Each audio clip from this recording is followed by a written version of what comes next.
सभी भक्तों को राधे राधे। आइए सुनते हैं संत श्री प्रेमानंद जी महाराज के प्रवचनों को। और आज का सत्संग बहुत ही प्रेरणादायक है। आइए सुनते हैं संत श्री प्रेमानंद जी प्रवचन। जय श्री राधे, जय श्री राधे। महाराज जी गोकर्ण जी द्वारा आयोजित श्रीमद भागवत जी के सप्ताह पारायण में महाराज जी उसमें धुंधकारी जी की कथा आती है कि उन्होंने मनन किया और बाकी उन्होंने किया तो इसलिए वो आगे चले गए। तो महाराज जी उसमें कहा गया कि ध्यान ना देने से, श्रवण का, संदेह से, मंत्र का और चित्त के इधर उधर भटकने से जाप का कोई फल नहीं मिलता। महाराज जी मनन क्या कोई फल नहीं मिलता ऐसी बात नहीं है। कोई फल नहीं मिलता ऐसी बात कैसे? हम ध्यान ना दें और जहर खा ले, कोई फल नहीं होगा? हमें बताओ, हम ध्यान न दें और जहर खा ले तो कोई फल नहीं होगा? ऐसा कैसे हो गया? हर क्रिया का फल है, हर क्रिया का फल है। अगर हम राम राम कह रहे हैं, हम ध्यान कहीं और कह रहे हैं, हमारी मृत्यु हो जाती है तो हमें भगवत प्राप्ति होगी। इसका प्रमाण अजामिल है।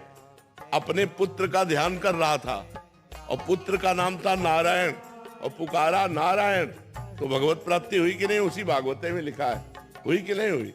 तो हमको एकाग्रता करने के लिए ये सावधानी कही गई है, लेकिन कोई फल नहीं होगा ऐसी बात नहीं है। असत क्रियाओं का फल है तो फिर सत्क्रियाओं का फल कैसा रहे? अब ये जो बात कही गई है ये एकाग्रता के लिए कही गई है कि आप उठो, अपनी मन की चंचलता को रोको और एकाग्र होकर कथा सुनो और उसका मनन करो।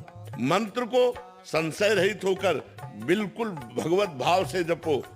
जो जाप कर रहे हैं एकाग्रचित होकर के करो। ये सावधानी के लिए कहा गया है, नहीं तो भाव कुभाव अनख आलसहु नाम जपत मंगल दिशि दसहु। चाहे भाव से, चाहे कुभाव से, चाहे अनख से, चाहे आलस्य से, निश्चित परम मंगल होगा। भगवान की कथा कान में जा रही है और तुम मनन नहीं कर रहे तो व्यर्थ नहीं जा रही, तुम्हारे जीवन को पवित्र कर रही है, तुम्हारे समय को सार्थक कर रही है। लेकिन विमान नहीं आएगा। विमान धुंधकारी के लिए आया ना, तो विमान नहीं आएगा, लेकिन जाओगे वही अंतिम समय। तुम विमान की बात, तुरंत विमान तो नहीं आएगा कि कथा सुनी विमान आ गया, लेकिन जब मरोगे तो भगवान को प्राप्त होगे। हमारी बात पर संशय मत करो।